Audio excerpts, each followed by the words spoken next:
Alright, today's lesson is on Texas's natural resources. So make sure you are labeling your notes with natural resources at the bare minimum.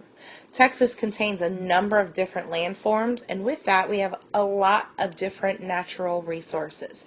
In this week's lessons you're going to see not this week, today's lessons, you're going to see a lot of different videos, many of them on our waterways. That's because our water resources are some of our most valuable ones. When you're looking at our different water resources, we have some that really stick out. We have the Gulf of Mexico, rivers, which you've already talked about on the previous day, our different lakes, aquifers, which we'll go over in a moment, and our bays. The Gulf of Mexico and our bays and rivers provide fishing and shrimping as well as sports. The problem we need to make sure that we are looking for is pollution.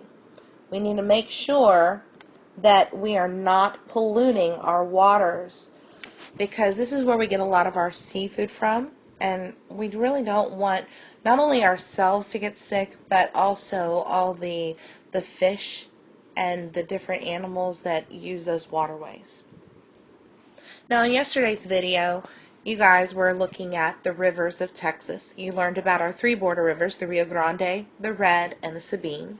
You learned about how our rivers are wrong-way rivers because they run from dry to wet. Now, what we didn't cover is that most of our rivers are dammed to form lakes. They're dammed rivers. These lakes that are made from dammed rivers are about 200 of them in Texas. There's about 200 major lakes in the Texas region that are dammed rivers. In fact, only one of our lakes here in Texas are natural lakes. That one we can't even claim it as our own because we share it with Louisiana. Caddo Lake is the only natural lake in Texas. Now, we use these lakes that we create for irrigation. That is really important to know. We irrigate our lands through these lake areas. But there's also another thing that we use our lakes for. They also supply our drinking water. And please excuse my writing on this iPad. Hopefully you guys can read that.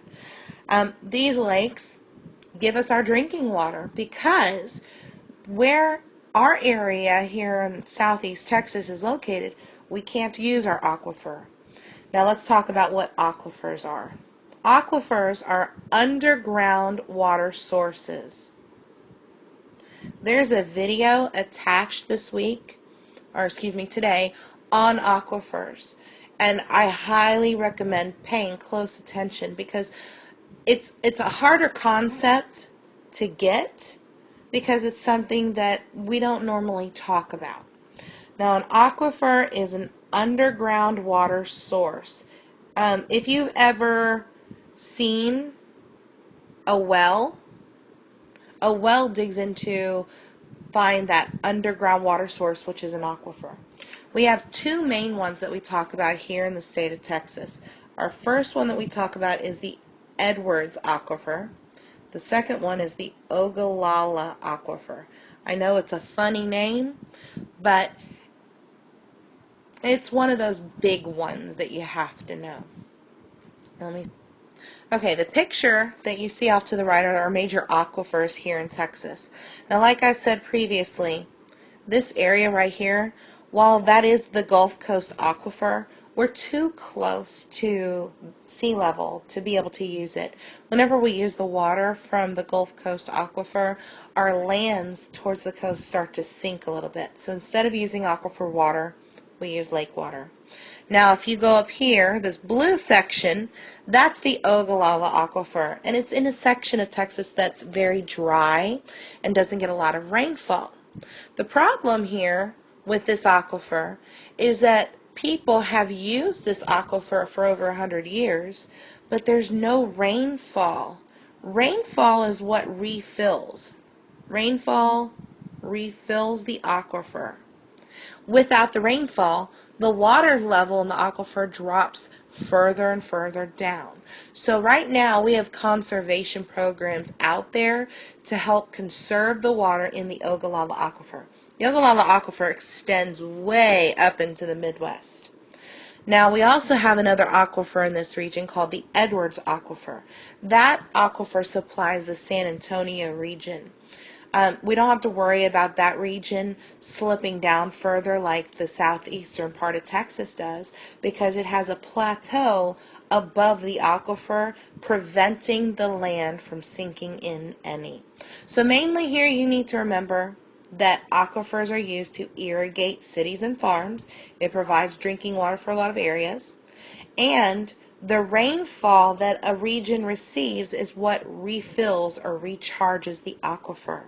If there's no rainfall, then the aquifer is going to dry up. So conservation efforts are put in place for different aquifers.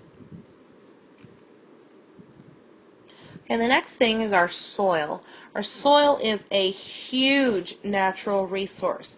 Texas makes $40 billion a year in profit off of our soil. We use it for farming. We use it for ranching. We use our soil to the best of our abilities, and we make a lot of money off of it. The next thing, energy. We have a lot of energy sources here in Texas. The one that everybody thinks about automatically is our oil and gas industry. And our oil and gas industry makes $17 billion a year. That's a lot of money. It also produces 1/4 of the U.S. oil production.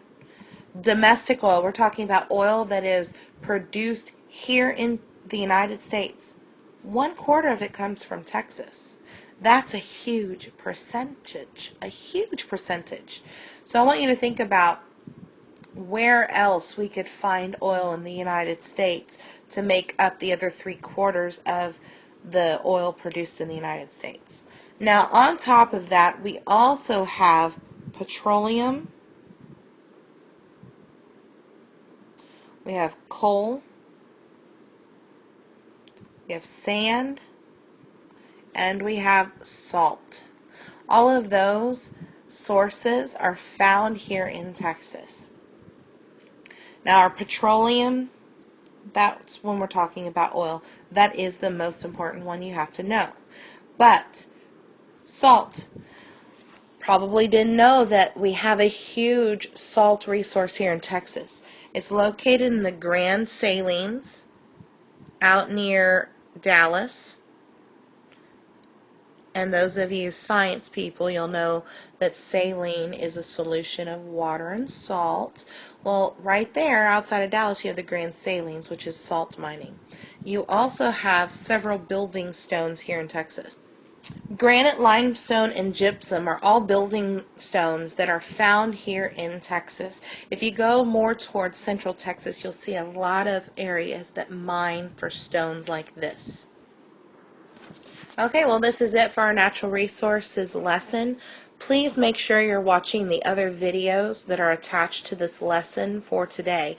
I know there's a lot of them, but they have really good information on natural resources, which is what we make our money off of here in Texas, and why our economy booms so much and we have so many people moving to Texas. If you take a look at the 2010 census, where did most of the people move to? They moved to Texas.